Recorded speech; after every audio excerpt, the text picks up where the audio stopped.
ನಮಸ್ಕಾರ ವೀಕ್ಷಕರೇ, welcome to Radha's kitchen. ಇವತ್ತು ನಾನು ನಾಟಿ ಕೋಳಿ ಚಿಕನ್ ಸಾಂಬಾರು ಮಾಡ್ತಾ ಇದ್ದೀನಿ. ಎಲ್ರಿಗೂ ತುಂಬ ಇಷ್ಟ ನಾಟಿ ಕೋಳಿ ಅಂದರೆ. ಇದನ್ನು ಹೇಗೆ ಮಾಡೋದು ಅಂತ ತೋರಿಸ್ತೀನಿ ಬನ್ನಿ. ನೋಡಿ, ನಾನಿಲ್ಲಿ 1 kg ಆಗೋಷ್ಟು ಚಿಕನ್ನ ಉಪ್ಪು ಮತ್ತು ಧನಿಯಾ ಪುಡಿ, ಖಾರದ ಪುಡಿ ಹಾಕಿ ಬೇಯಿಸಿಟ್ಕೊಂಡಿದ್ದೀನಿ. ಉಪ್ಪು ಮತ್ತು ಧನಿಯಾ ಪುಡಿ, ಖಾರದ ಪುಡಿ ಹಾಕಿ ಬೇಯಿಸಿಟ್ಕೊಂಡ್ರೆ ಉಪ್ಪು ಖಾರ ಚೆನ್ನಾಗಿಡುತ್ತೆ. ಆಮೇಲೆ ಮಸಾಲೆ ರುಬ್ಬಿಟ್ಟು ನಾವು ಹಾಕ್ಬೋದು. ನಾವಿವಾಗ ಹೇಗೆ ಮಾಡೋದು ಅಂತ ತೋರಿಸ್ತೀನಿ ಬನ್ನಿ. ನಾನು ಇದಕ್ಕೆ 2 ಸ್ಪೂನ್ ಧನಿಯಾ ಪುಡಿ, ನಮ್ಮ ಖಾರಕ್ಕೆ ಎಷ್ಟು ಬೇಕೋ ಅಷ್ಟು ಚಿಲ್ಲಿ ಪೌಡ್ರ್ ಹಾಕಿ ನೋಡಿ. ಮೊದಲಿಗೆ ಸ್ಟವ್ ಹಚ್ಕೊಳ್ಳೋಣ. ಸ್ವಲ್ಪ ಎಣ್ಣೆ ಹಾಕ್ಕೊತಾ ಇದ್ದೀನಿ. ನೋಡಿ, ಇದಕ್ಕೆ ನಾನು ಒಂದು ಈರುಳ್ಳಿ ತೊಗೊಂಡಿದ್ದೀನಿ, ಒಂದು 1/4 ಸ್ಪೂನ್ ಆಗೋಷ್ಟು ಸೋಂಪು, ಸ್ವಲ್ಪ ಚಕ್ಕೆ, ಸ್ವಲ್ಪ ಶುಂಠಿ, ಸ್ವಲ್ಪ ಬೆಳ್ಳುಳ್ಳಿ, ಒಂದೇ ಕೊತ್ತಂಬರಿ ಸೊಪ್ಪು. ಇವಾಗ ಇದನ್ನೆಲ್ಲ ಹಾಕೊಂಡು ಫ್ರೈ ಮಾಡಿ.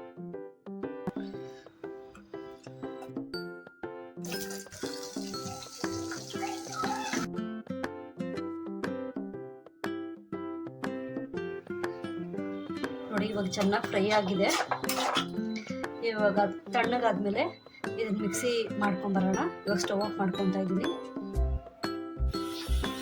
ನೋಡಿ, ಇವಾಗ ಮಸಾಲೆ ಎಲ್ಲ ಚೆನ್ನಾಗಿ ನುಣ್ಣಗಾಗಿದೆ. ನಾನು ಇದು ಪಾತ್ರೆಗೆ ಬೇಯಿಸಿಟ್ಕೊಂಡಿರೋಂಥ ಚಿಕನ್ ಹಾಕ್ಕೊತಾ ಇದ್ದೀನಿ. ನೋಡಿ, ಇವಾಗ ಮಸಾಲೆ ಕೂಡ ಹಾಕ್ತಾ ಇದ್ದೀನಿ. ನಾನು ಇದಕ್ಕೆ ತೆಂಗಿನಕಾಯಿ ಯೂಸ್ ಮಾಡ್ತಾ ಇಲ್ಲ. ನೀವು ಚಿಕನ್ ಬೇಯಿಸಿಟ್ಕೊಂಡ್ಬಿಟ್ರೆ, ಫ್ರೈ ಆಗಿರ್ಬೋದು, ಸಾಂಬಾರ್ಗಾಗಿರ್ಬೋದು, ಬೇಯಿಸಿಟ್ಕೊಂಡ್ರೆ ಬೇಗ ಸಾಂಬಾರು ಆಗುತ್ತೆ ಮತ್ತು ಫ್ರೈ ಕೂಡ ಬೇಗ ಆಗುತ್ತೆ.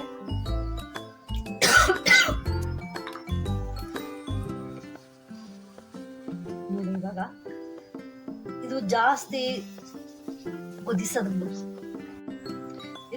ಕುದಿ ಬರ್ಸೋದು ಬೇಡ. ಯಾಕಂದರೆ 5 ನಿಮಿಷ ಕುದಿ ಬಂದರೆ ಸಾಕು. ಯಾಕಂದರೆ ಮಸಾಲೆ ಎಲ್ಲ ನಾವು ಫ್ರೈ ಮಾಡಿ ಹಾಕಿರೋದು, ಮತ್ತು ಧನಿಯಾ ಪುಡಿ ಮತ್ತು ಚಿಲ್ಲಿ ಪೌಡ್ರ್ ಎಲ್ಲ ನಾವು ಮುಂಚೆನೇ ಬೇಯಿಸಿಟ್ಕೊಂಡಿದ್ದೀವಿ. ಅದರಿಂದ ಧನಿಯಾ ಪುಡಿಗಳೆಲ್ಲ ಚೆನ್ನಾಗಿ ಮಸಾಲೆ ಎಲ್ಲ ಚೆನ್ನಾಗಿ ಹಿಡ್ದಿರುತ್ತೆ. ಅದರಿಂದ ಒಂದು 5 ನಿಮಿಷ ಮಳ್ಳದ್ರೆ ಸಾಕಿದು. ನಿಮಗೆ ಗಟ್ಟಿ ಬೇಕು ಅಂದರೆ ಗಟ್ಟಿ ಮಾಡ್ಕೊಳ್ಳಿ, ಇಲ್ಲ ನಮ್ಗೆ ಮೀಡಿಯಮಾಗಿ ಬೇಕಂದರೆ ಮೀಡಿಯಮಾಗಿ ಮಾಡ್ಕೊಳ್ಳಿ. ನೋಡಿ, ಇದನ್ನ ಒಂದು 5 ನಿಮಿಷ ಕುದಿಯಕ್ಕೆ ಬಿಡೋಣ ಅಷ್ಟೇ. ನೋಡಿ ವೀಕ್ಷಕರೇ, ನಾಟಿ ಕೋಳಿ ಸಾಂಬಾರ್ ರೆಡಿ ಆಗಿದೆ.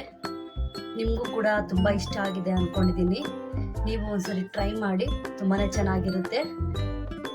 ನನ್ನ ಚಾನಲ್ ಇಷ್ಟ ಆದರೆ ಲೈಕ್ ಮಾಡಿ, ಶೇರ್ ಮಾಡಿ, ಸಬ್ಸ್ಕ್ರೈಬ್ ಮಾಡಿ.